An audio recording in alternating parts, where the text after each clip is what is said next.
a series where we are going to celebrate the Indian managers who made a difference by their teaching, by their experience, and by their very towering personalities that many followers, colleagues, and their disciples remember them. Today we are starting this with Dr. K.S. Basu, the founding director of Jamnalal Bajaj Institute of Management Studies and the second president of Bombay Management Association during the period 1961 to 1964. I am very happy to welcome you all on this occasion because we are going to have this series every last Wednesday of the month. I am very happy to mention here that our past presidents, Shri Indrapal ji and Professor Ernest Fernandes, along with Mr. Walter Vieira, had given this concept of celebrating Indian managers who made the difference. These managers may not have led the organization as CEO of the organization, but because of their commitment, because of the value system that they have shown, they have made difference to many lives and to the organizations also. The series will have every last Wednesday of the month, and the students who are still in the learning phase are going to make the study of the personality and going to tell us that how do they find the personalities, their teaching and the experiences they are listening from the disciples, the followers, the colleagues, and so on. This 1.5 hours is not enough for any personality to create from all the aspects. We are aware of that. This is our small effort to make aware the young executives, young students, and the management fraternity about the Indianness of the management aspect and also how they are relevant to the current scenario after maybe 50 years, maybe 30 years. As we go along, we will have the personalities which were more recent than Dr. K.S. Basu. With this, we are going to have the schedule of this as we will see a short audio visual which is created by the students of Jamnalal Bajaj Institute of Management Studies on the personality Dr. K.S. Basu. After that, we will listen to the learnings from his students, disciples, colleagues, and then we will keep it open to the audience for the questions and comments. Thank you all for joining. We are going to have a great evening, I'm sure. Be with us throughout the evening so that you can know a towering personality of management, Indian management, who thought management needs to be very, very indigenous and it cannot be imported from out. Thank you.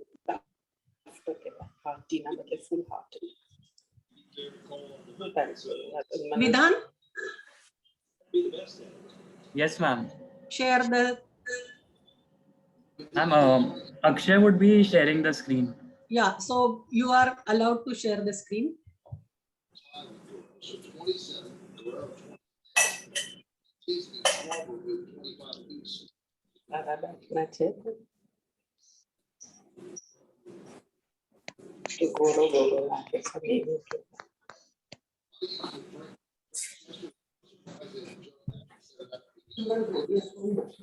Akshay?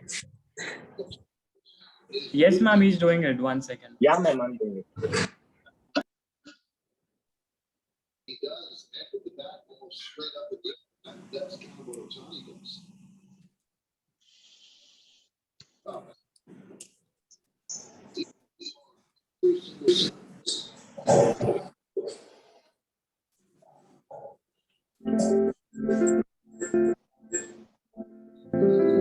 The journey from medicine to management sounds a bit far-fetched until you speak of Dr. Kalyan Sundar Basu, Doctor of Medicine and Director of the Jamnalal Bajaj Institute of Management Studies for 10 years. Always exploring new avenues, Dr. Basu was a corporate thinker, leader, educator par excellence. He was a charismatic, well-rounded personality who was committed to developing the Indian management scenario.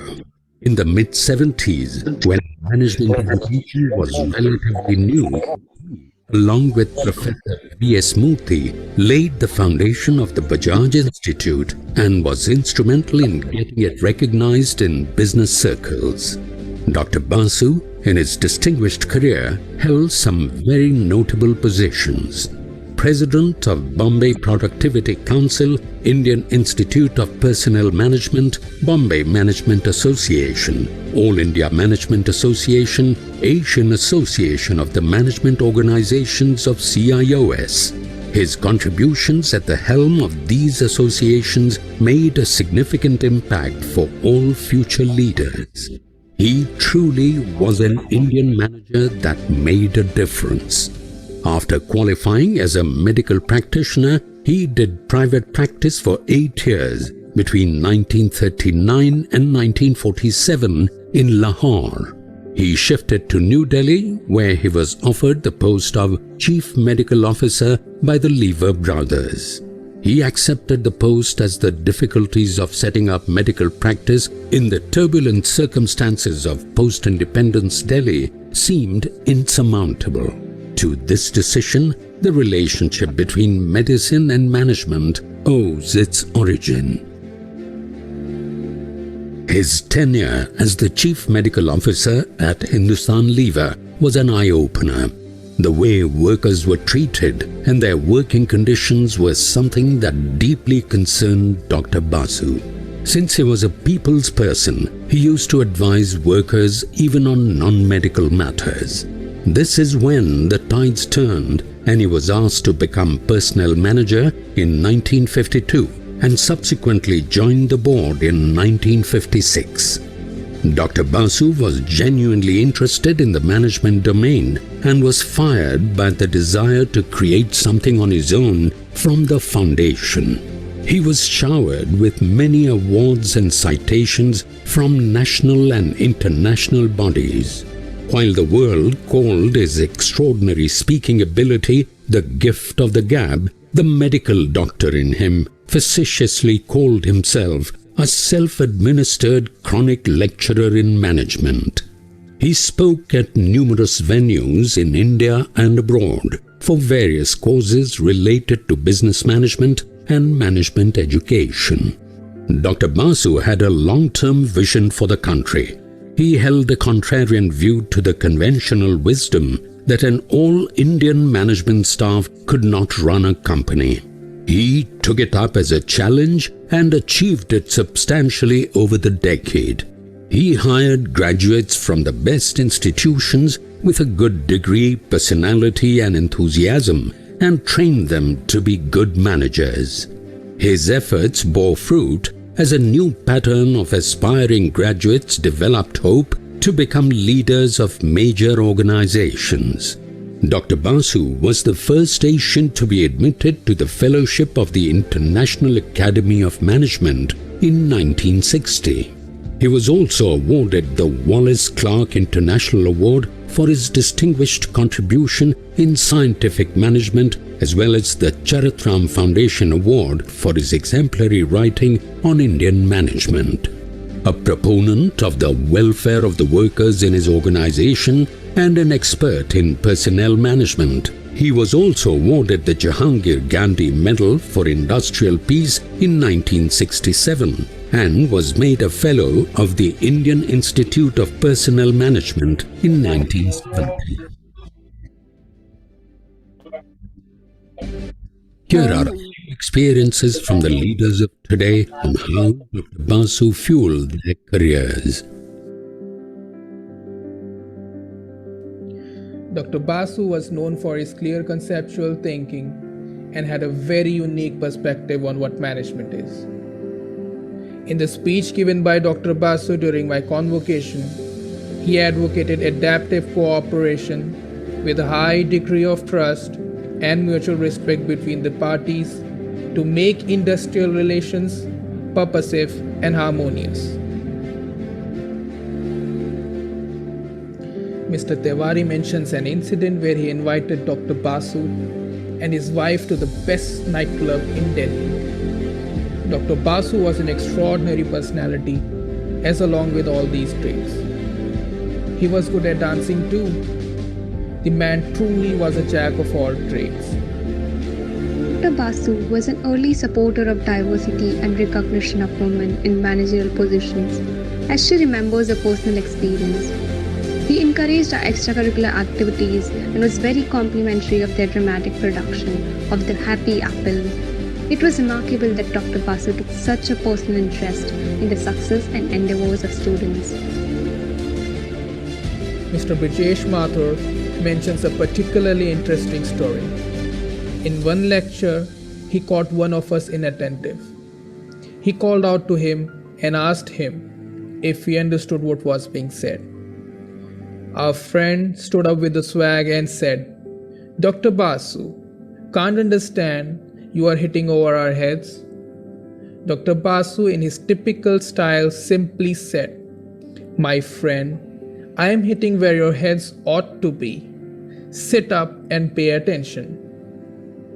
Mr. Mathur also mentions that Dr. Basu used to sip his coffee during the lectures, saying, "You guys can afford to doze off, but I need to stay awake."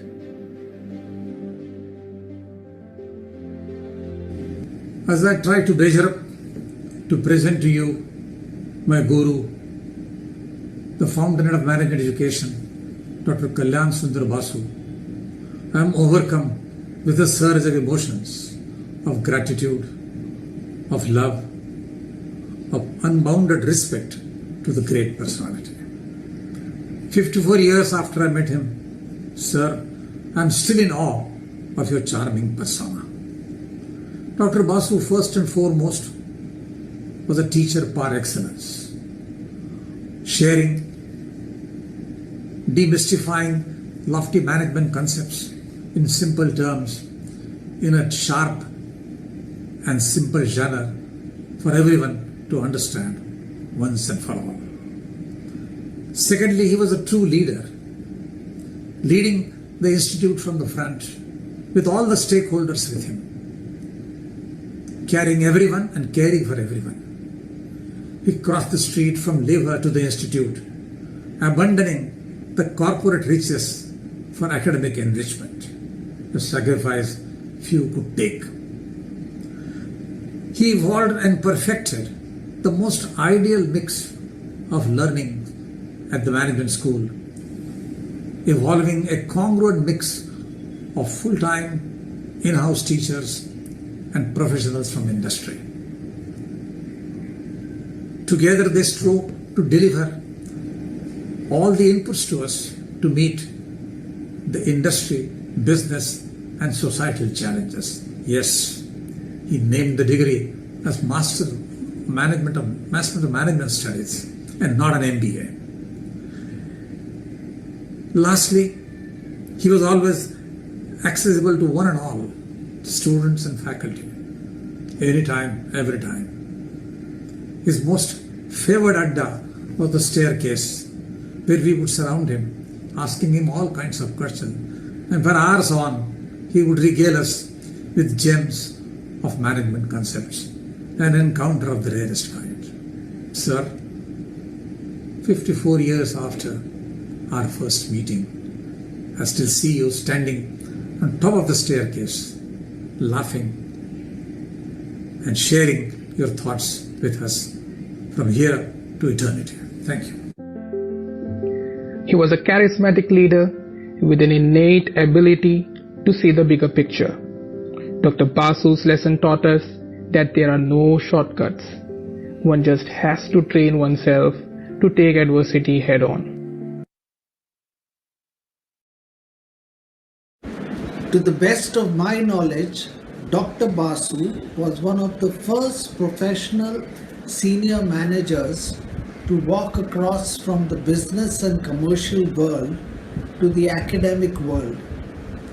He was the first head of Jamnalal Bajaj Institute of Management Studies, and the difference of having an ex-professional manager at the helm of a management institute showed what a reputation Jamnalal Bajaj soon developed thanks to his leadership.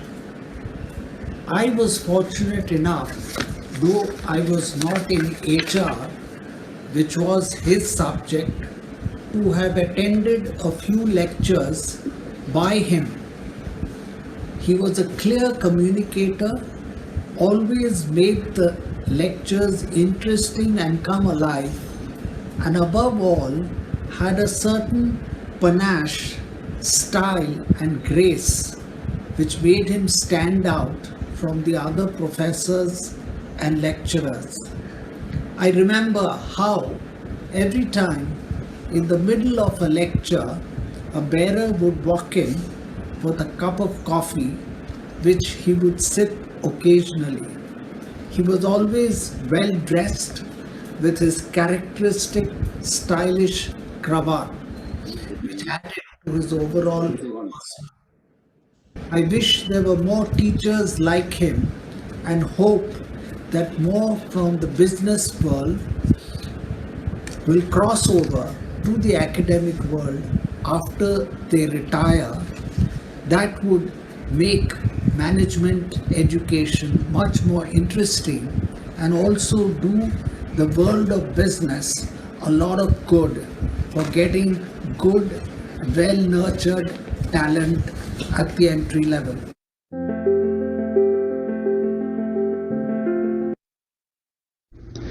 My name is Harish Sajan, and I graduated from the Jamnalal Bajaj Institute in 1975, loving my time there.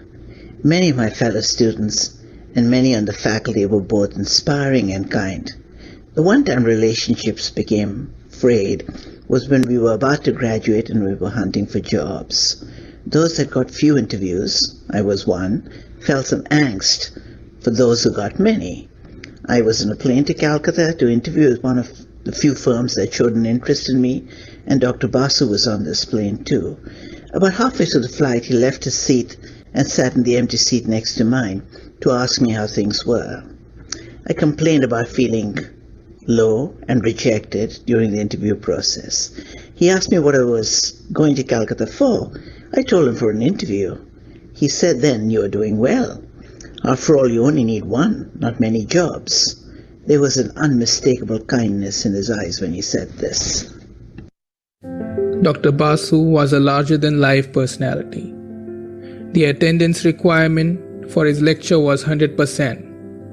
He said they could not miss a single lecture because he was going to assist to catch up.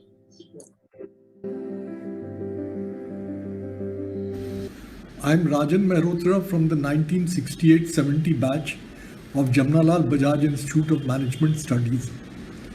Dr. K.S. Basu drilled amongst our students conceptual clarity in thinking and tried to explain various concepts in very simple language so that we could follow. I will quote two examples from my student career days. We as students always used to wonder why the postgraduate program that we had joined was called Master of Management Studies, MMS, while all other institutes called it Master of Business Administration, MBA. One day in the perspective management class, we students decided and raised this question with him. And since he was the founding director of the institute, he helped us in discussing what is management. And at the end, he summarized that when you look in terms of management education to postgraduate students, it's not that they are being trained to join only business. He said management is also applicable in various fields.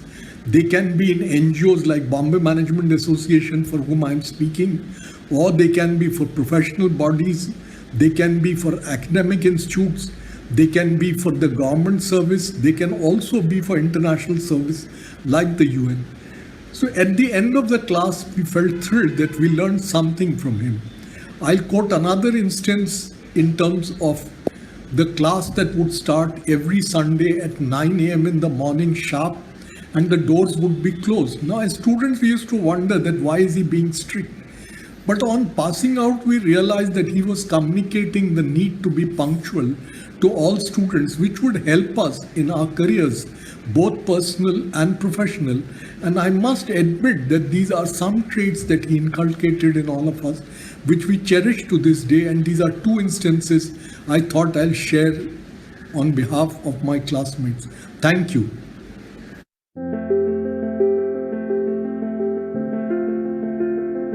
Jamnalal Bajaj Institute of Management, I believe, is one of the best schools in India. From the start, Dr. Kalyan S. Basu forged an institute that reflected his high standards. I was in the 76 batch. I recall how efficiently the school was administered. In that environment of excellence, good outcomes occurred for men and women. The intellectual foundations I gained have helped me throughout my corporate and academic careers. The sense of possibilities never left me. Dr. Basu was engaging in the classroom. He used cases to present a problem, then scattered hints and truisms that we needed to discover and decipher. The solution would be enriched with his insights. I remember one of them. There are priorities among priorities. I have never forgotten that. Our minds were expanded and we were changed. A man with immense management experience and a passion for training young managers.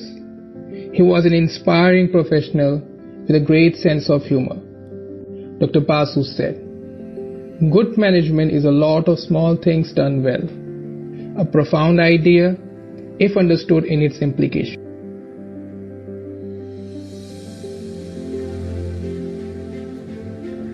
Dr. Basu was a great speaker with a booming voice and a loud laugh.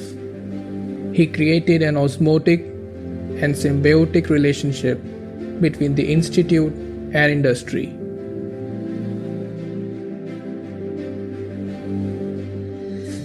It was my good fortune to have known Dr. Basu over a span of 30 years, first as professor and a mentor, and later as an extended member of our family, providing his wise counsel on many challenging occasions. How does one capture Dr. Basu's life in a couple of minutes? A larger-than-life figure, a man who transformed from a medical doctor in Lahore to become a leading management thinker and guru, who was invited to lecture on every continent.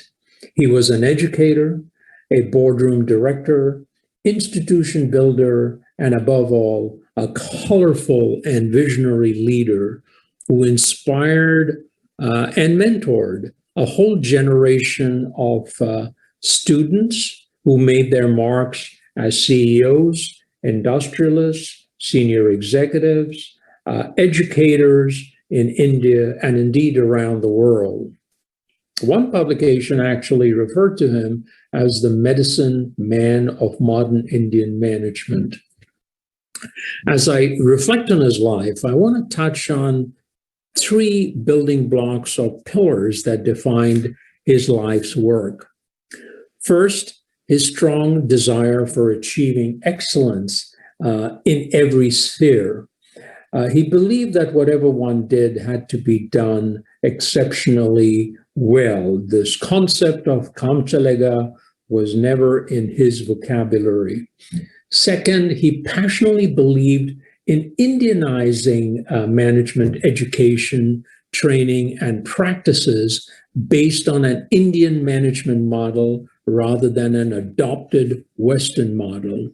As founder of the Jamnalal Bajaj Institute, his vision of management education was to build a unique, homegrown management education institute that would create a future generation of Indian managers and leaders who were rooted in local Indian management concepts and practices and reflected Indian values and management style.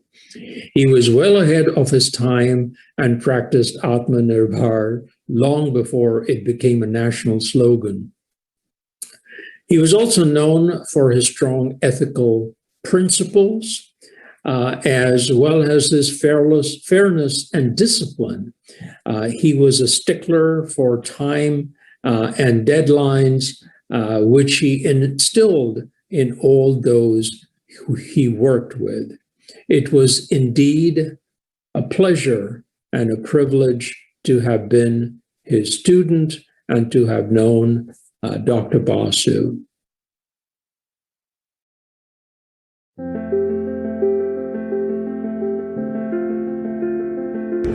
Hi, this is a little blip on my experience with Dr.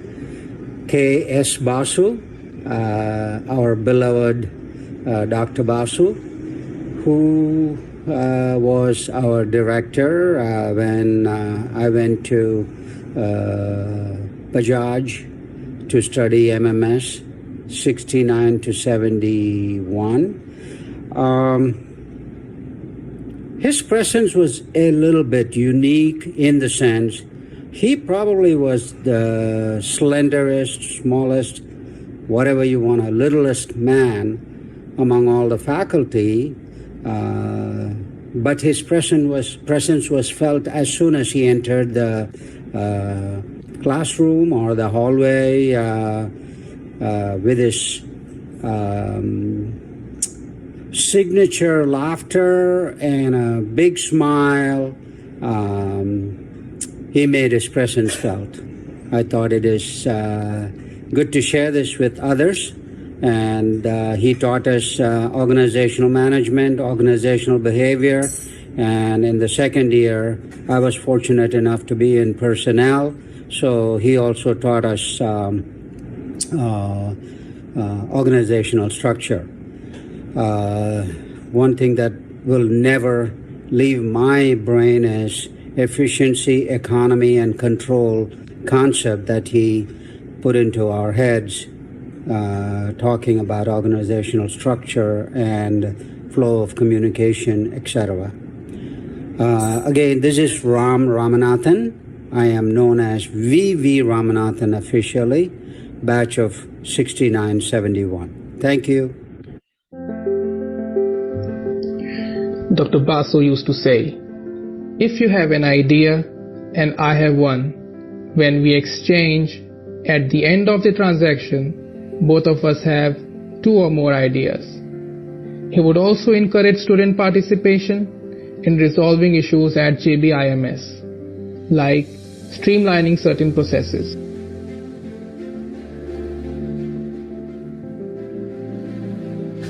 I had given him the nickname Dr. BBC Basu for his impeccable articulation of the English language. Oh, I truly admired him for being such a suave and extempore speaker. He was also popularly known as the systems man for his extraordinary ability to look at the most complex web of problems as a system. He would say, and if it's a system, however complicated, it has to be navigable. And then would go right ahead and dissect that system to reach the crux of the problem. He was the master of the perspective, the policy, the overview, the larger issue, without getting into the nitty-gritties or numbers. Oh, that's a matter of detail, he would say with a dismissive wave of his hand. He ingrained in our minds that any problem, however insurmountable, can be turned into an opportunity. He didn't teach us much directly, and yet we imbibed a lot from him. That is why he was a collective mentor to all those who were fortunate enough to come under his tutelage. Communicate effectively to get ahead seemed to be the most valuable takeaway from him. He was a true guru. Quite simply, there was none like Dr. K.S. Basu. As a pursuing management graduate, punctuality is a virtue that is still aspirational, and the testimonies inspire us to work harder towards achieving that. In this globalized world, wherein Western society and media have such a significant impact on us, Dr. Basu gives us direction to think Indian and look inwards to find true success and be better managers. His courageous vision of having all Indian senior management in the 1960s gives me the inspiration to have conviction in my belief, even if it is against conventional wisdom.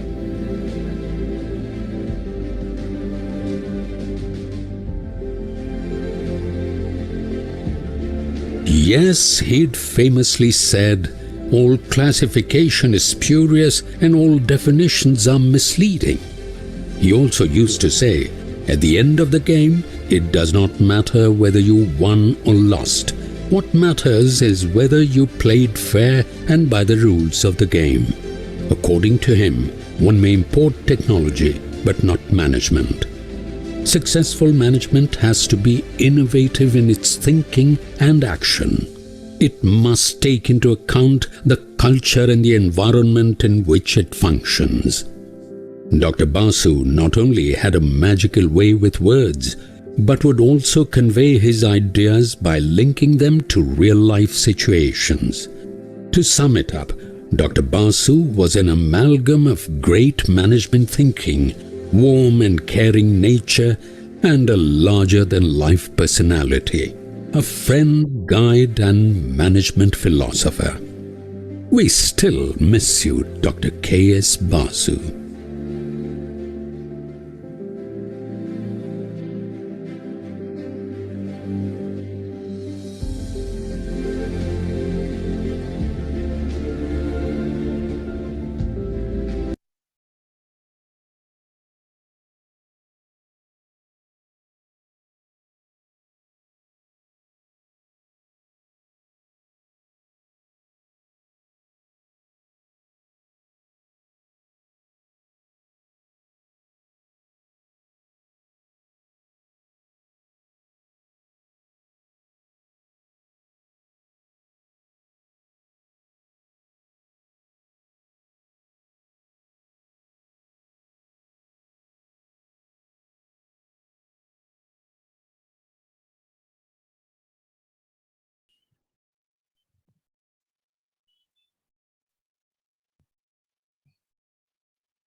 So thank you. Thank you for this great audio visual that the students have created. And I'm sure all those who had opportunity to interact with Dr. Basu may have remembered many instances of Dr. Basu's association with them. While talking to some of the people who were in touch with Dr. Basu, I came across one of the research associate in the early 70s, Dr. Parvati Rajan. She mentioned that Dr. Basu was very concerned about the team that he is leading. In one instance, when they were to go to Missouri for some training program, Dr. Basu made sure that each and every one of the team gets the same treatment. How equitable distribution of everything that was given to the team was same. I remember Shri Mohandas, who was not a postgraduate teacher, but was coming and teaching industrial relations in those days. Dr. Basu was very influential with the officials in the university also. The structure of bringing the experts, practicing managers from industry was the hallmark of education in JBIMS at that point in time. I'm sure these experiences of so many people in this audio visual are only one aspect of the personality. We are going to hear other learnings from Dr. K.S. Basu in the next section of the program. I will request Shri Sanjay Lal Bhai to unmute himself and share his learnings and experience with Dr. K.S. Basu. Over to you. Good evening to everyone. I was the batch of 75-77. I vividly remember Dr. Basu. It's been almost 43 years since I graduated from Jamnalal Bajaj Institute. But the memories are as clear as if I was attending his class yesterday. A towering personality, a suave individual, and a man of many facets. He had an innate ability to engage students, and he had ability to tell you jokes and then have a hearty and booming laughter himself. So many speakers have also talked that we were fascinated that when he talked to us in a lecture, a very stylish tray of coffee will come and he will continue to sip it whilst engaging and talking to all of us. What I can say is that when I joined Bajaj, the first 3 months were very difficult for me. I had done schooling in Ahmedabad, I had done my graduation in Ahmedabad, and I was never really challenged. When I joined Bajaj, the first 3 months were terrifying. The school starting at 9 sharp and ending at 7 o'clock with a lot of case studies to study at home, continuous evaluation, numerous tests during the week, and understanding all the subjects you didn't. I was a science student and I had to grasp all the accounting and various other subjects which I was not exposed to. I personally felt that it would be difficult for me to cope with this rigor. So during after one of his lectures, I went up to him and said, "Sir, I'm finding this very rigorous and I am almost at a point of a mental breakdown." So he straight looked into my eyes and said, "Sanjay, life is going to throw a lot of problems at you. And if Bajaj can't teach you to face them squarely, then we are not doing a good job. So either you pick yourself and are able to cope with this rigor, or you will have to leave Bajaj." So he was very straight in his talk. And I think this completely, and 3 months, I struggled very hard. I know that I had hardly any time to even shave. So I grew a beard. I surprised myself that in 3 months, I could face the rigor, which was supposed to be there at Bajaj. And I came out looking pretty good. So it surprised that was the biggest learning, that if you challenge yourself, then you can face any adversity. And during these 44 years, I can tell you that I have faced many adversities.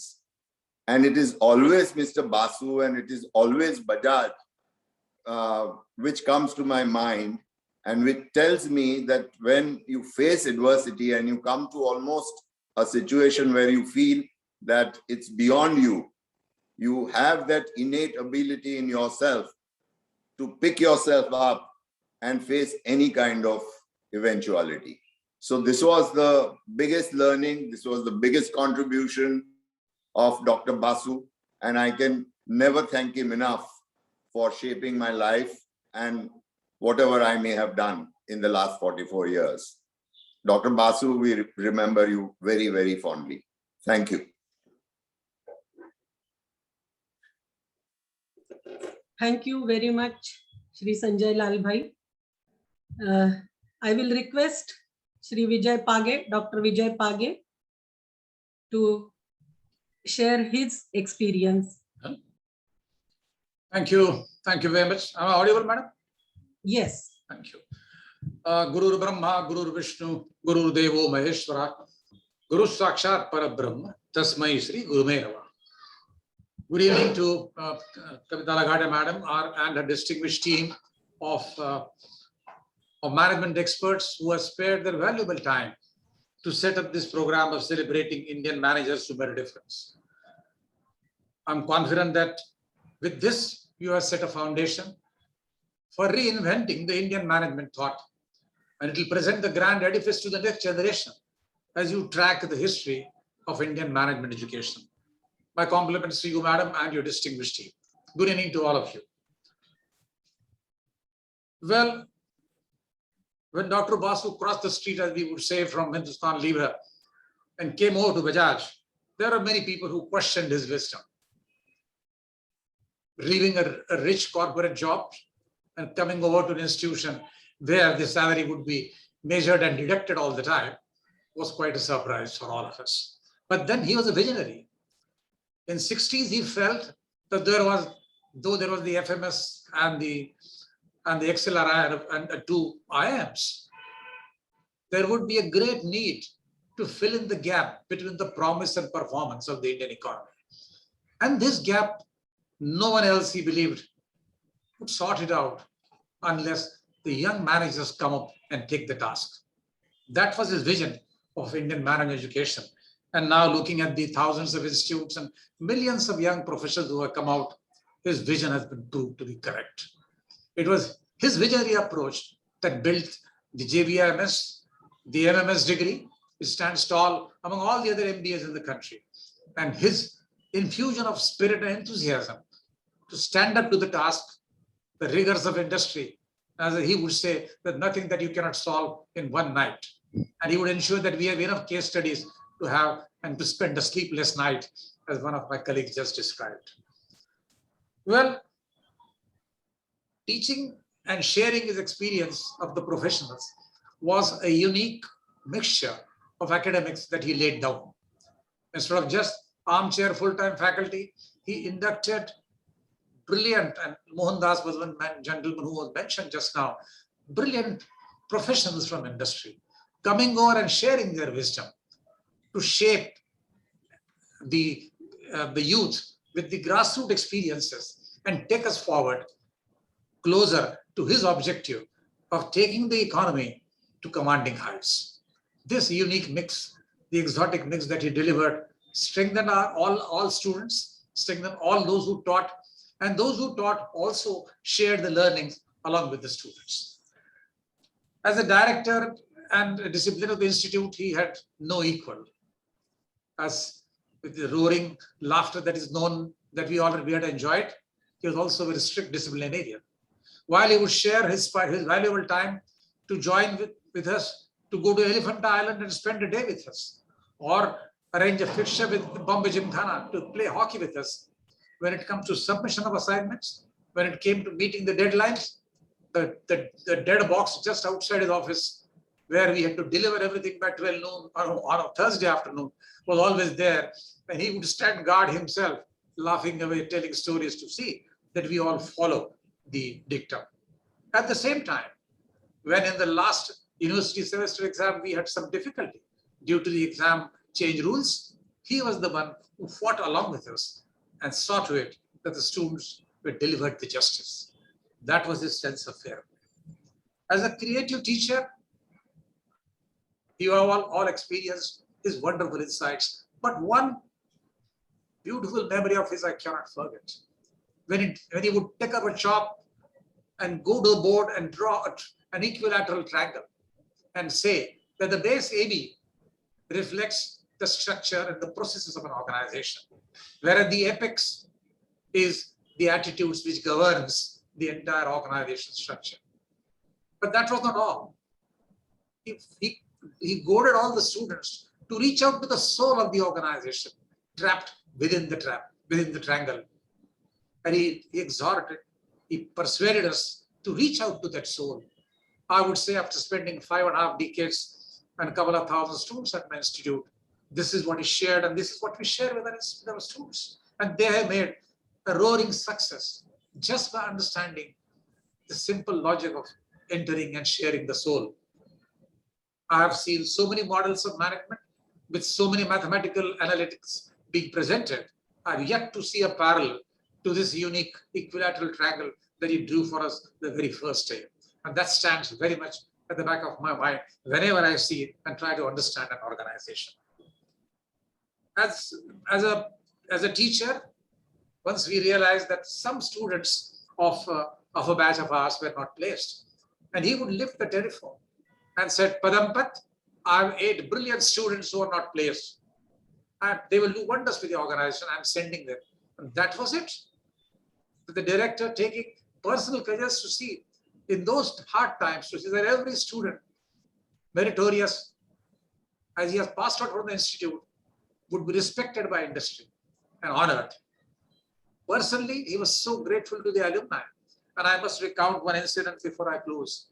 In 1987, I was the managing director of Konkan Development Corporation at Ratnagiri, and we held an international conference on Konkan 2001 with 50 delegates from all over the world. I contacted him and said, sir, could you help us? I would like you to chair the organization of this conference, and you chair the conference. One telephone call, and he would come every day for 3 weeks to my office, driving his old black ambassador, insisting that he does that and doesn't want the lift of my car. Not only that, he flew with us to Ratnagiri, spent 3 full days, and gave such input to the organization that the UK and international speakers and participants were thrilled to spend the time with him. Because in every dinner and every party, he was the host. He was the grandest host of all times to come.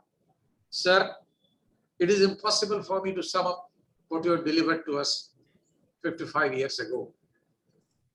A visionary teacher, a leader, a disciplinarian, a creative genius, a warm and extremely approachable personality. Sir, I have only words of Bard to say, as one man in his time plays many a parts, his act being 7 ages. Sir, there was one Dr. Basu. When comes one another? Thank you very much. Thank you, Dr. Page. It was really very heartening to see you talking about your guru, your teacher. I'm sure many of you who were students at that point in time will remember Dr. Basu leaving at 5 o'clock for his tennis. In that also, he was very punctual and very, very cautious about the health. Dr. Santhanam, Dr. Hemalata Santhanam, former director of Jamnalal Bajaj Institute of Management Studies, was a young teacher when she joined Jamnalal Bajaj Institute of Management Studies under Dr. K.S. Basu. I request Madam to unmute herself and share her experiences with Dr. Basu. Good evening to you all. It's a highly privilege and pleasure for me to be present on this occasion of the joint program of BMA and JBIMS. He was there since 65. I joined in 68. I was throughout with him till his retirement. I spent 35 years altogether with the institute. And those who are in contact remember him well, as you could hear from our students. His association with the students had been very high, and respect and appreciate his early days contribution. I do feel that the HLL loss has ended up with JBIM's gain. It was due to his foresightedness.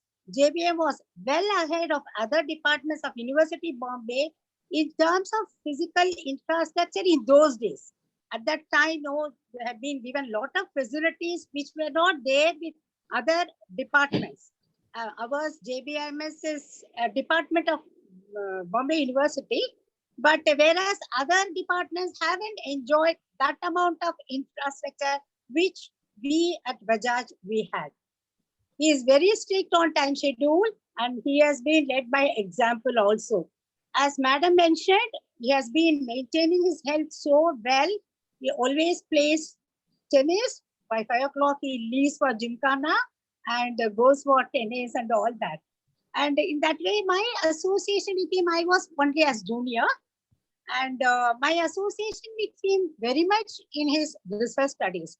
Actually, he's a very good researcher, may not be very high level, vigorous research, but very useful and applied research in establishing the relationship of the admission process and the performance of the students.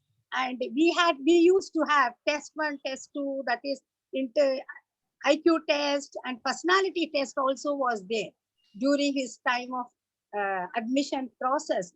So I used to do a lot of statistical analysis between test 1 and undergraduate performance of the students, and the test 1 with MMS performance. And also we did some studies, those who have passed out of the institute, how well they are doing. That has been done in terms of only salary structure. So I used to do a lot of research, simple correlation regression models. But every time, whenever he goes for some presentation, he calls me and asks for the exact interpretation, how to explain R square and something, and what do you mean by this regression line. So in that way, I had quite a good amount of association with him. He really has been very fair to all, and he has been strongly motivating the people to take up sessions in MDP and some of the consulting work also. Actually, he is the person who has really started consulting, and through his consultancy, we used to get a lot of MDP programs for Bajaj. And also the concept of calling senior executives from the corporates. That's the reason that JB has turned out to be a factory of producing CEOs. Actually, at the time of for the post of, like, I joined as a research assistant. It's a lowest position. However, I could become the director in 2001 and retired in 2003. He actually encouraged me to apply for the post of lecturer because advertisement came. I was about to attend, but somehow I felt that there are some seniors in the department. I may not stand much of chance, I thought. But he called me, he said, you do satisfy all the eligibility conditions, you should apply for that. Was strongly encouraged me to apply for that post.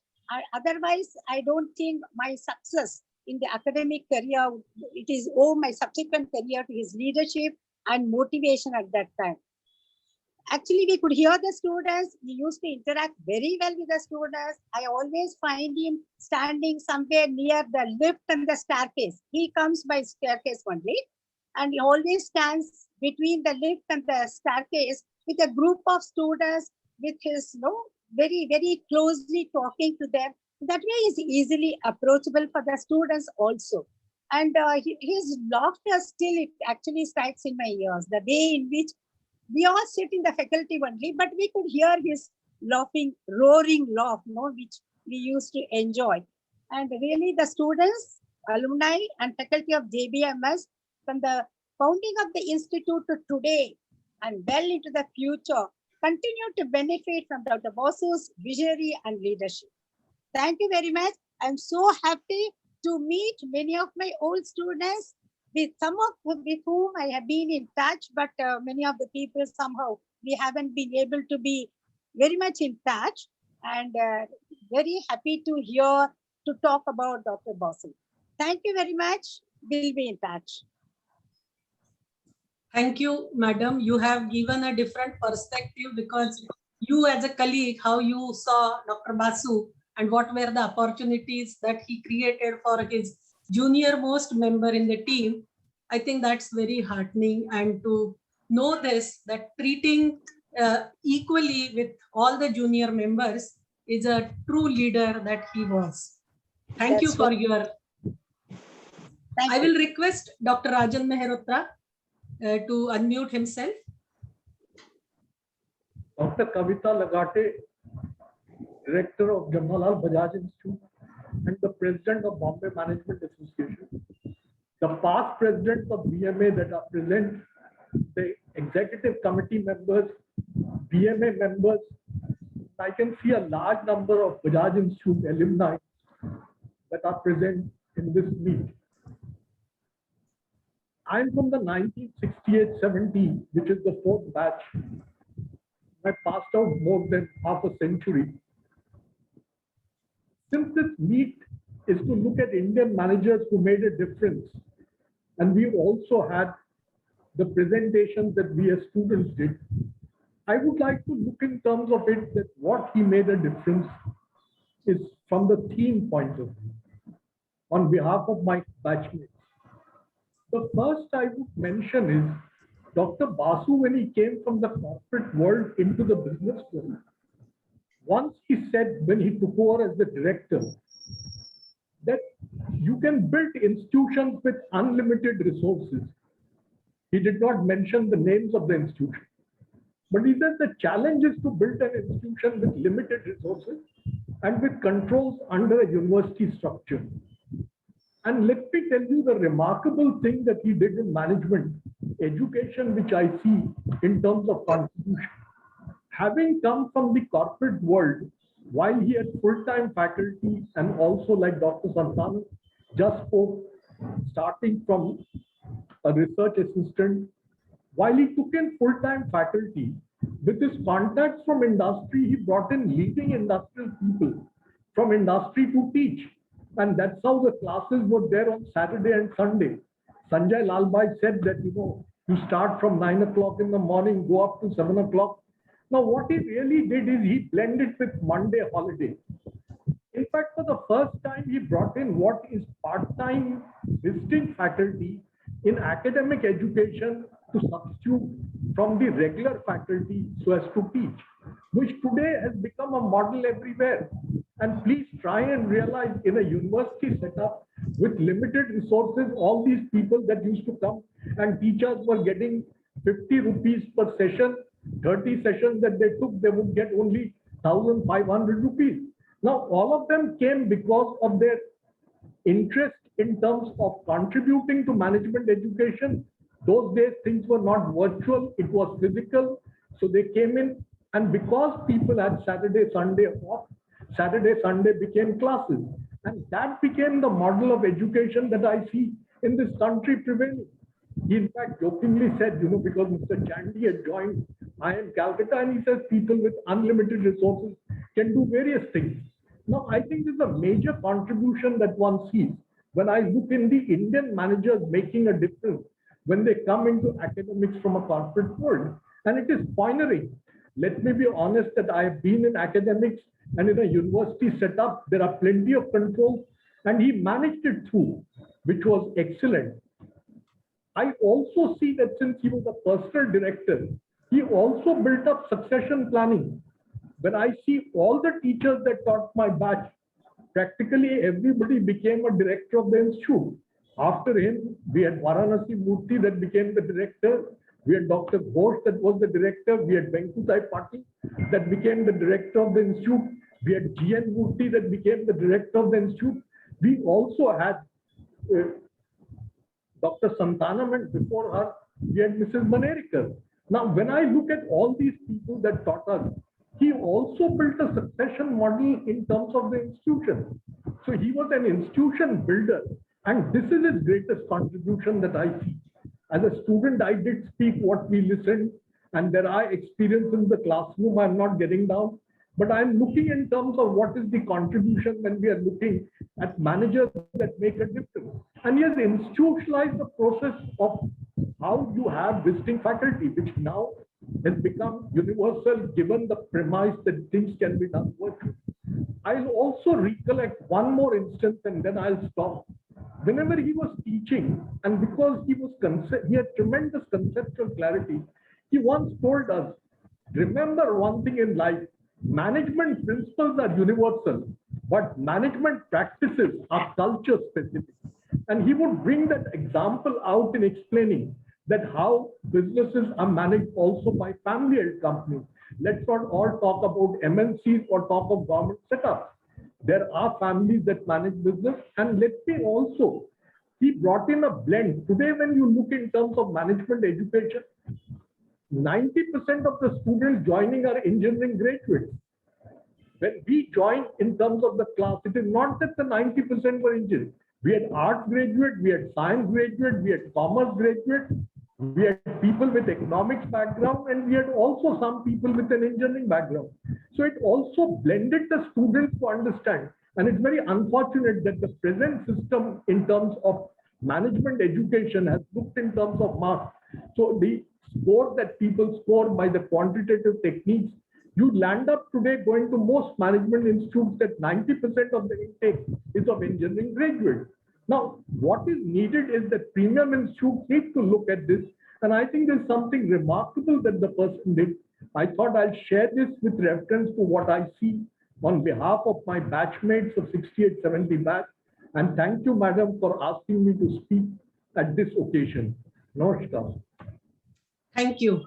The admission process that was conducted during that time was really a path-breaking, paying attention to diversity, the concept which came much later in admission process. But I think the admission process was very unique to the JB, and that has yielded the results that he was expecting. Thank you, Dr. Mehrotra, for sharing your thoughts. I'll request Dr. Ravi Dhingra for his comments.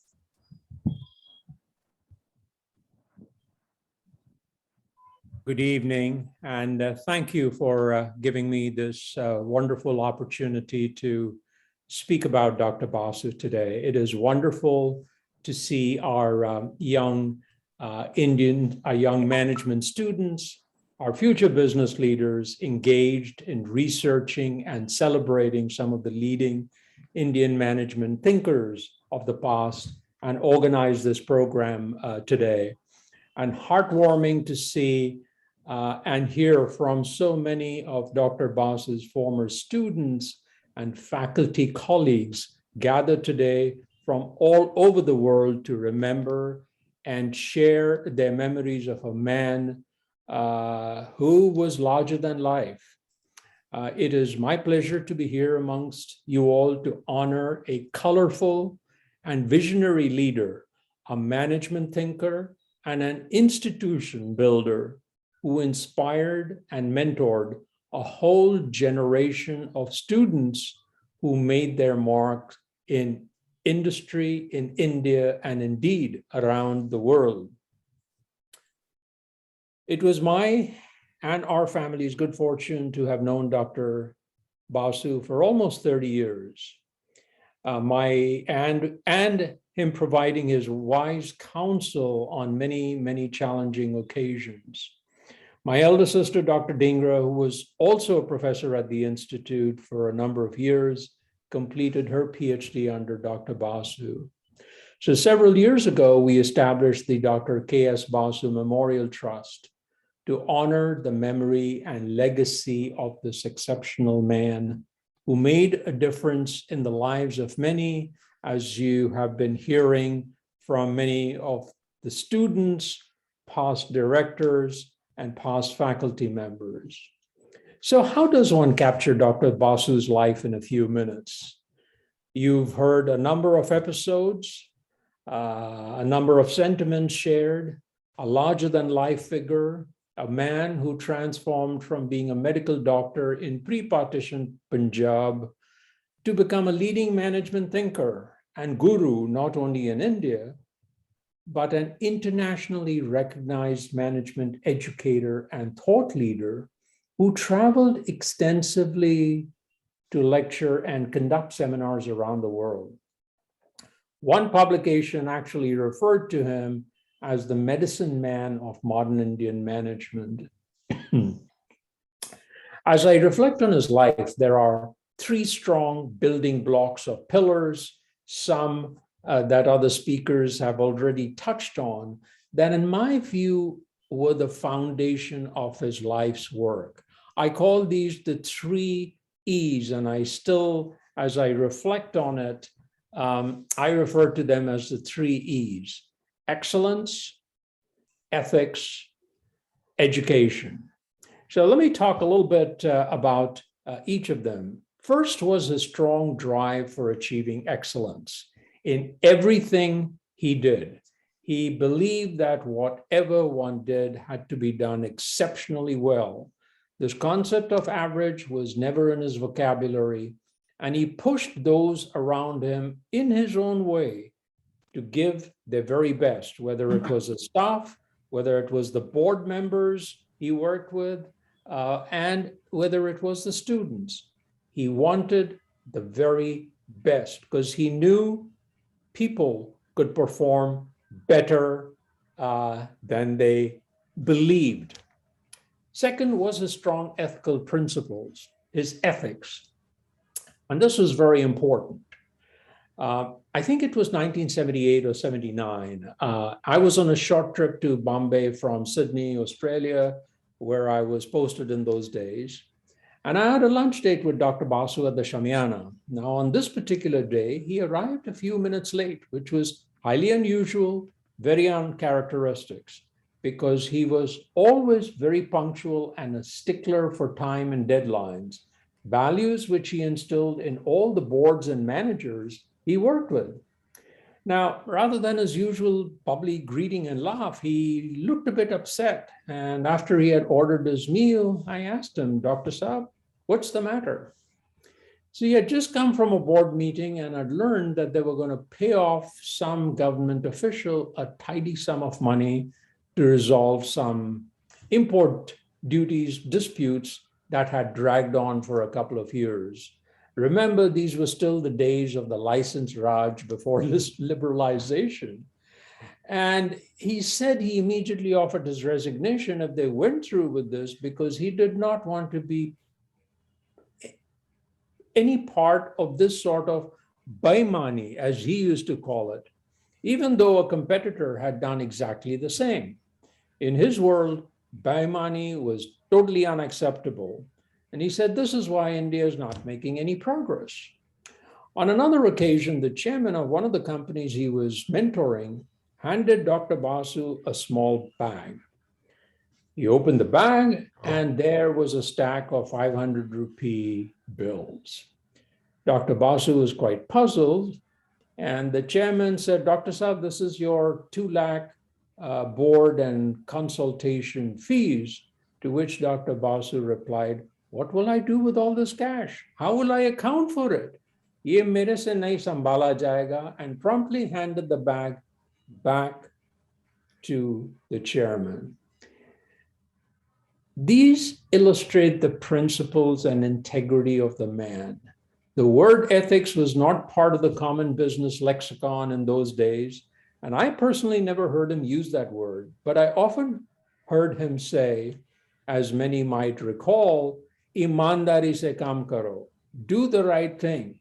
There were few, if any, corporate codes of conduct and ethics in those days, but his message and actions spoke a lot. They exemplify what we know today as ethics.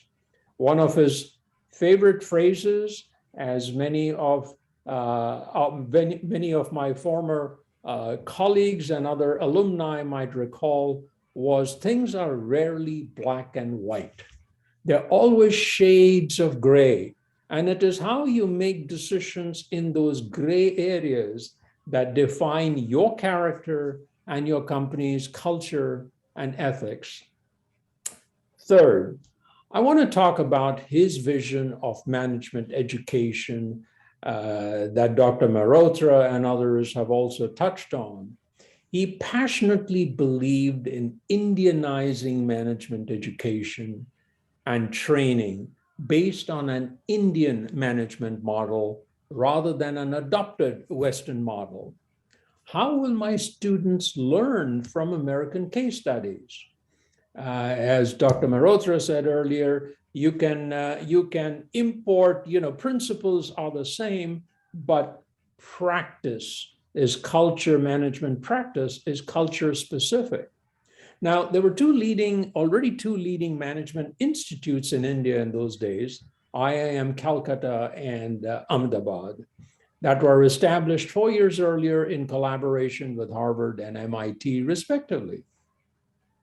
Much to everyone's surprise, and some of you may know this, he turned down the prestigious collaboration offer from Stanford University, choosing instead to build an Indian Management Education Institute from scratch. He had a different vision of building a homegrown, as he called it, management institute that would create a future generation of Indian managers and leaders who were rooted in Indian management concepts and practices and reflected Indian values and management styles, including the unique Indian family business. He was well ahead of his time. And as I said in my earlier clip, he practiced Atmanirbhar long before it ever became a popular national slogan. His model of management education was also quite interesting and revolutionary at the time. He fought the university system and had only a small core of 8 to 9 full-time faculty, relying instead on the talent and experience of distinguished corporate executives in Mumbai to bring their rich expertise into the classroom and bridge the gap between theory and practice. This relationship building with industry helped create a robust ecosystem that benefited both industry as well as the institute and its talented graduates. This proved to be a very successful management education model in Mumbai at that time. Within a few short years, the Bajaj Institute was regarded as one of the top 3 management institutes in India and a major source for young talent for corporate recruiters around the country. Even his radical student selection process spoke volumes about his leadership style and vision, which we failed to understand and grasp in those days. Now, in those days, remember, the intake was limited to 30 students. Yes, 30 per year. Again, he fought the university to admit students solely on the basis of their college grades and test scores, because he feared 80% of the class would be IIT engineers. And he also pushed back on Safarish, as you can well imagine, from the highest political levels, with only an intake of 30 students per year. Instead, at the end of all the first round of, after all the grades and interview process, he would sit down with this, pool of applicants, spread them on his table, and with a few other colleagues, including his personal assistant and Dr. Ghosh or Dr. Patel, he would use the test grades and interview process to construct a group every year that was a microcosm of India, a wonderful melange of students with rich diversity of academic, cultural, and economic backgrounds from across the Indian geography, and not just those that had the highest grades. The results of that process you can witness in the large number of graduates who have achieved great success and made their mark in corporate and social spheres as entrepreneurs and industrialists over the last decades. There is a quote by Swami Vivekananda, which I think nicely sums up how Dr. Basu approached management education as a very practical, down-to-earth man who led by example. Vivekananda said, education is not the amount of information or the collection of facts that are put into the brain and rot there, undigested all your life. We must have life building, man making, character making, assimilation of ideas. I can just imagine him sitting there with his favorite glass of scotch, laughing heartily, watching this event with great amusement. He was full of life, charm, and grace, cared deeply for his students, and was a visionary ahead of his time and led by example. It was indeed a privilege for me and our family to have known Dr. Basu and learn not just management concepts and theories, but strong values and valuable life lessons that have contributed greatly to our success. Thank you, and thank you for giving me this opportunity. Thank you so much, Ravi ji. I'll request Dr. Anand Patkar to unmute himself.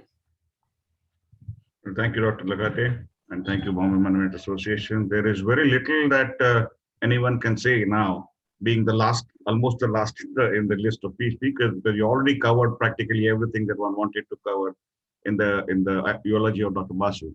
But I'll say a few things which are coming from heart and coming from personal experience. I was a student 74 to 76, and I joined from a background in physics and mathematics, which is partly representing what Rajan Mehrotra and Dhingra also said, the diversity of the class. I just said one more thing, the diversity of the class example. There was a person in our class who was there, as Dr. Basu himself proclaimed, he was there in the class because he could play chess blindfold.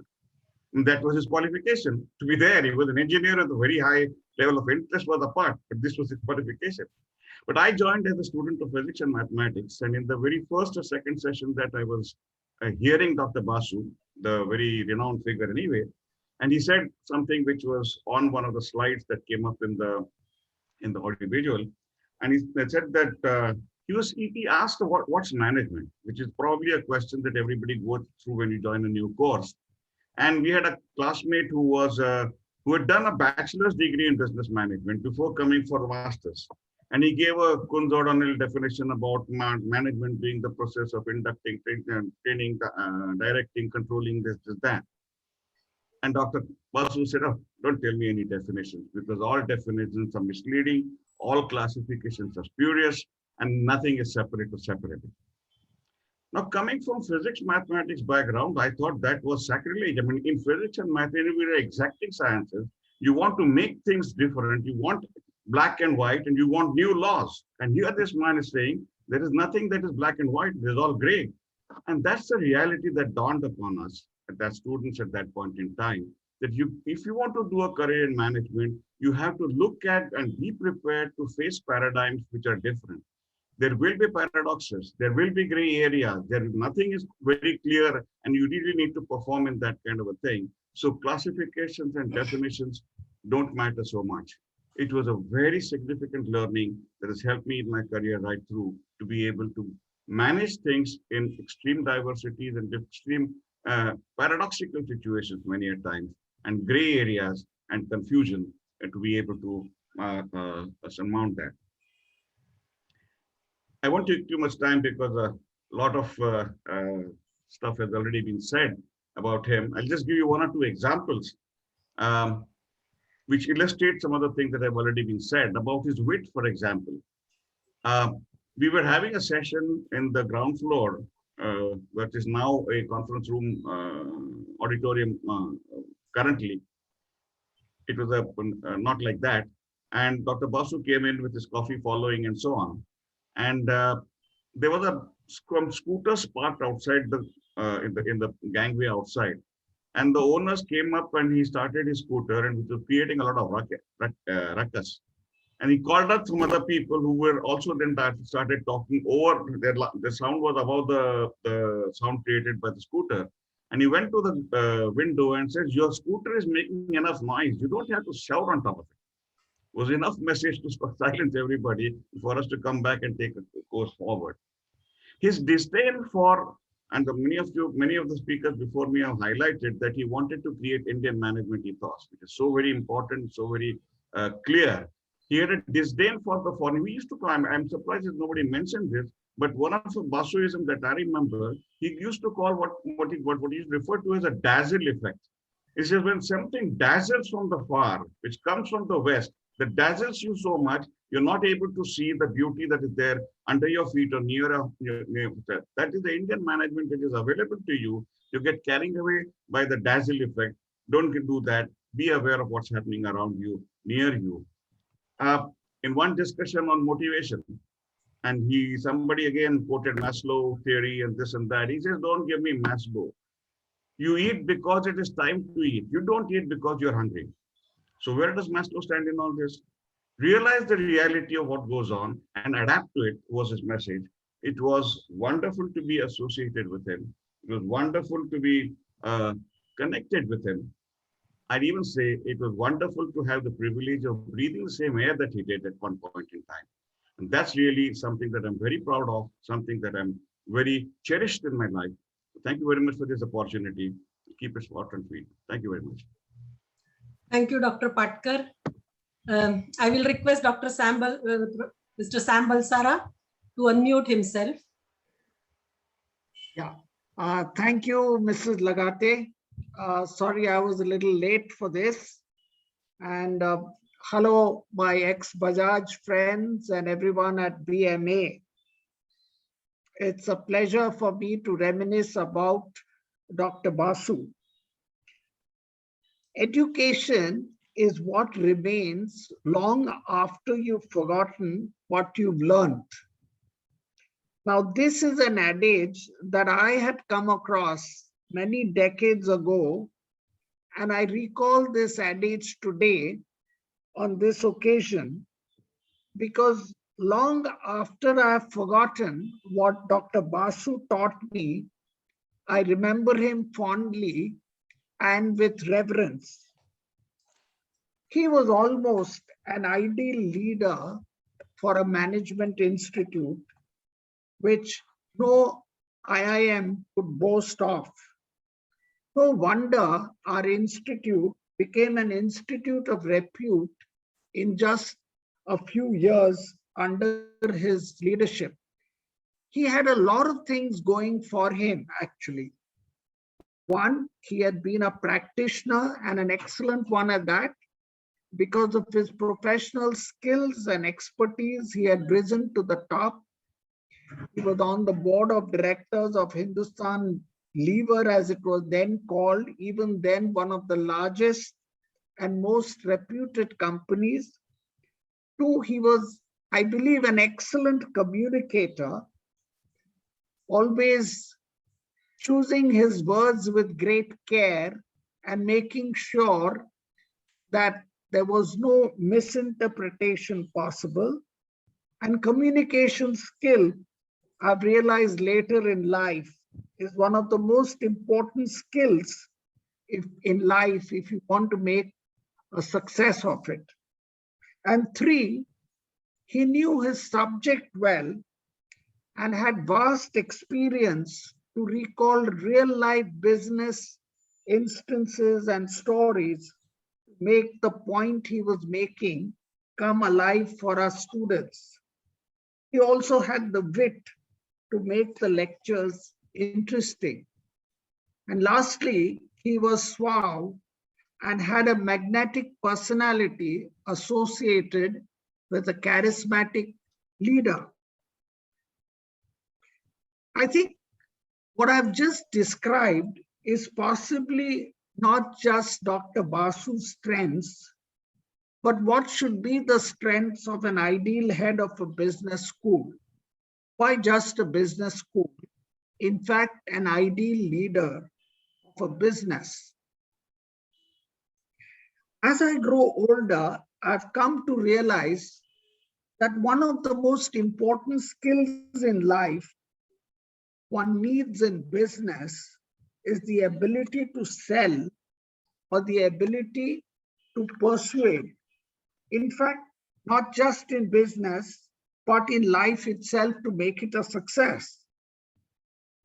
To succeed, you always need another person to do what you would like him to do, either achieve your goals or ambition, whether personal or business.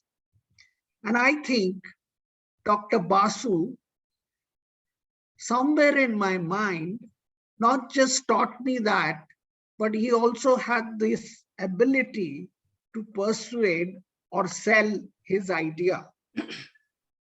In the business that I am closely associated with now, it is often considered that the creative person or the person who conceives of an advertising campaign is the most important person in the organization. But I have come to realize that this is not necessarily so, and the most important skill is not that of creating a winning campaign, but of the ability to sell that campaign to a client who is willing to sell or willing to back it up with millions of rupees. I recently heard a prominent Indian industrialist, the promoter of Marico, say in a podcast that there are 3 stages in one's professional career.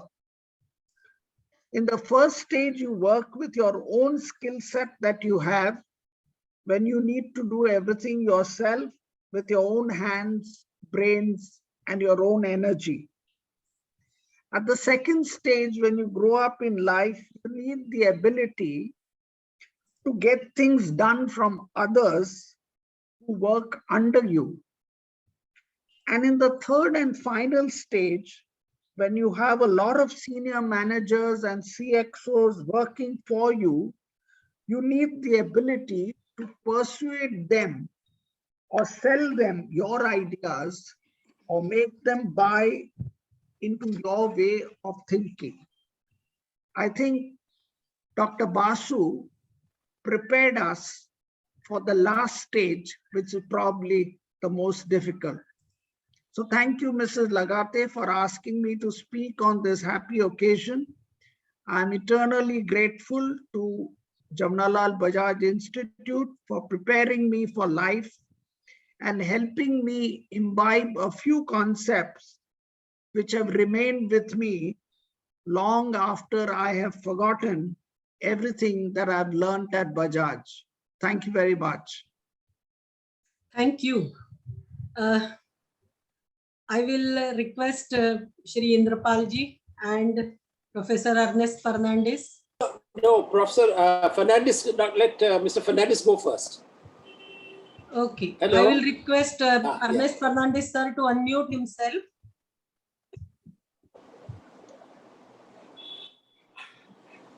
Good evening. We have had a very inspiring list of speakers, students who prepared this presentation, as well as past students of Dr. Basu, who have shared in such a, in a way, nostalgic manner, what Dr. Basu meant to them. I was just reflecting on what was the origin of this program today. Actually, it started several months ago when Mr. Ravi Dhingra, whom you all have all heard, in fact, I would say he was a student with a difference. As you were talking about managers with a difference. Because whereas students are very grateful to the institute they have studied in, some of them give awards, some contribute to the infrastructure of the institute, Ravi did something which was very unusual. He decided to set up the Dr. K.S. Basu Trust for Management Excellence. Now, as you know, setting up a trust is no easy job in India. You've got to do a lot of paperwork with the charity commissioner, and then you've got to go on filing reports every year. But Ravi had such a great passion to promote and celebrate Dr. Basu's life that he went through this and formed this trust. And I happen to be one of the trustees as well. I have the privilege of being one of the trustees. So when Ravi Dhingra wanted to celebrate and promote Dr. Basu's ideas, he approached the Bombay Management Association. And Professor Mani was the president last year. And we had a series of discussions. And then it was decided that between the Bombay Management Association and the trust, they would have a memorial lecture every year for Dr. Basu. So last year we had a memorial lecture for Dr. Basu. at which Mr. Ajay Peramal gave the address.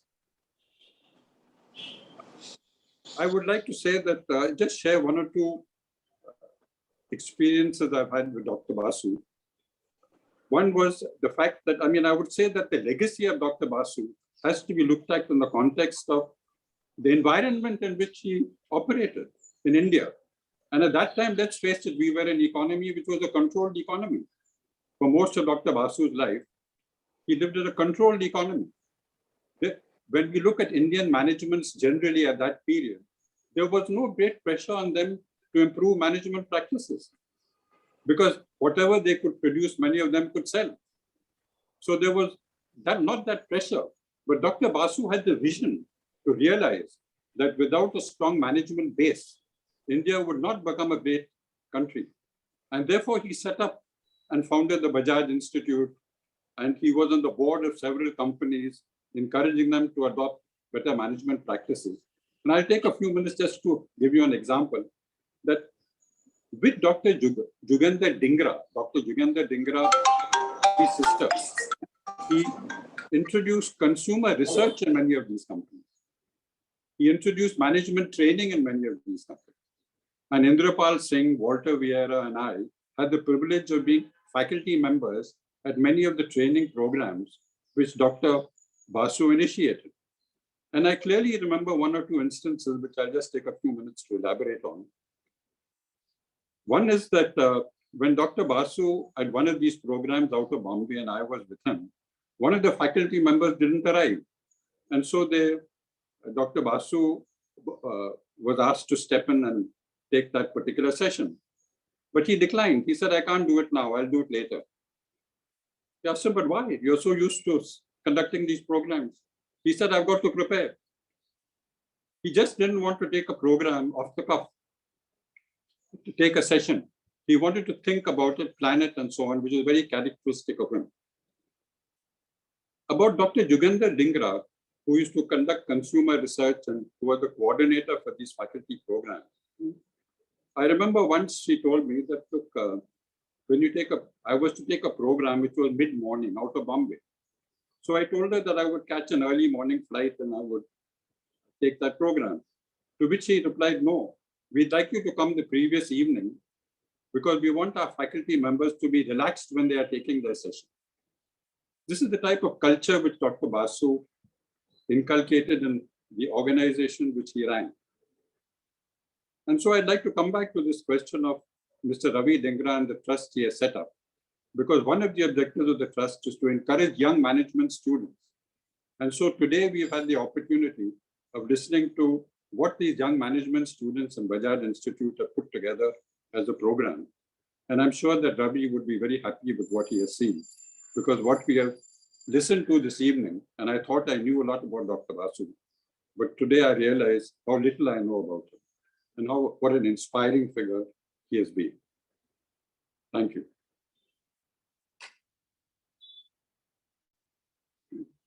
I will request Indrapalji to unmute himself. Yes, thank you, Dr. Laghate. I would share just two stories from two different time frames. The first was when Dr. Basu was practicing he was practicing medicine in Lahore. So my wife family is from Lahore and he was their physician. Now, let's cut that part there. And post-partition, everybody shifted elsewhere. And my wife's aunt shifted to Nairobi. And she would visit us in India quite often. So once she visited us in Bombay and she was not too well. And we took her to our family doctor, one Dr. Pauloskar in Thar. And, he examined her and gave her the medicine and she got well. And when she was feeling well, she said that, I must tell you one thing, your doctor is as good as that Bengali doctor in Lahore, that is Dr. Basu. So I said, how come you knew him? So he said, he was our family physician. And he said, whenever I would fall ill seriously or my fever would not go, I would plead with my father that, please call that Bengali doctor to treat me. And he would come and his smile and his cheerful disposition, excellent kind of manners would make me recover, at least half of my illness, as soon as you would take my pulse and take a look at me. So that was the first thing, that he was a wonderful doctor with that kind of a human touch. And these two instances are at least 30 years apart, something like that, pre-48, and, we are talking about 70s and things like that. And then I came to know Dr. Basu from, when Dr. Devinder Dhingra invited me frequently to take a session or two for the training that they would conduct, Dr. Basu and his team would conduct for various organizations. So typically, as we were working, we will ask for evening sessions, and then we'll end up having dinner with Dr. Basu. And let me tell you that those dinners were one of the most highest kind of enjoyable experience we had. Of course, everyone mentioned about his laughter, his suaveness. He would, in the evening, invariably change his shirt, and if it was a little cooler weather, his jacket, and wear a cravat, and fully refreshed, he would join you for a drink or two. You'll enjoy his scotch, and everything done in excellent style. It would be a pleasure to see that sort of a kind of a finesse in having the dinner. So I remember those things very, very, very clearly. And third thing, like Ernest and others mentioned, he would never treat, we were far too younger to him, age-wise, but he would never show that. He would just be an elder brother. He would be excellent with his wit and jokes and comments. I have a great collection of English jokes, which I would share him, and he would laugh roaringly. He said, "Now next time you come, you should tell me another one," and so on. So like that, we used to have great time talking about all kinds of things. I have sat through only one session of his, which he took for one of the organization he used to consult for, and that was addressing the top management. And it was an experience that I never had. He just talked about the importance of shaping the perspectives of the top management. What sort of perspective should the senior managers should have to conduct their businesses in the changing world? And he gave brilliant exposition on that. In like Professor Page mentioned, very simple diagrams, very simple concept, but beautifully elaborated. So at the end of it, Dr. Basu, you did not throw much theory at them. So he said, see, being a senior manager, they're not capable of learning anything new.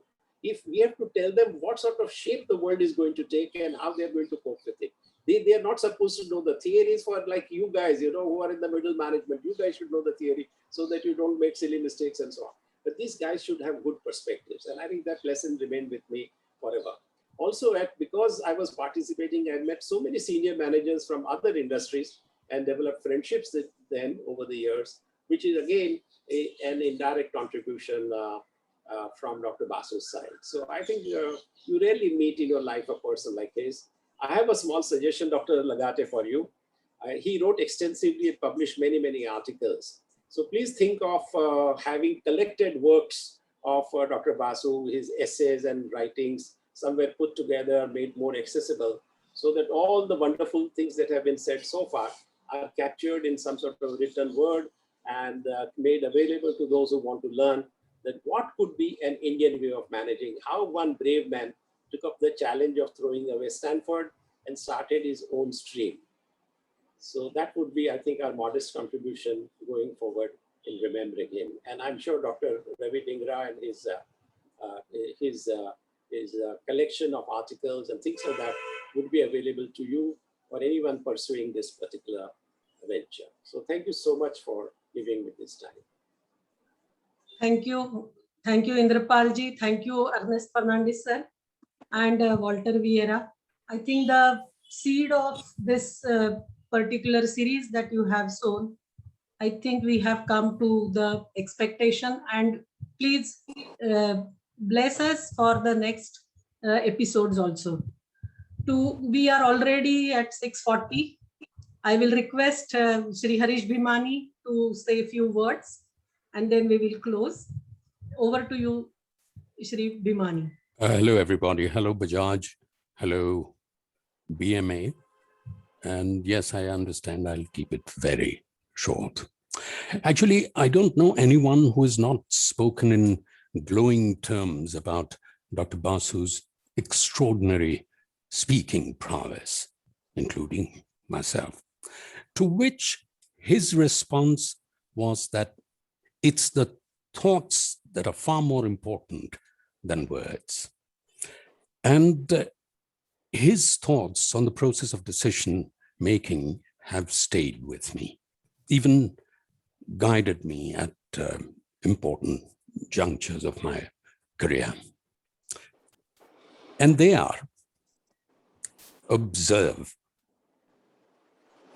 make notes if you would, analyze, argue, and don't argue only from one side, argue for and against a proposed action, a project.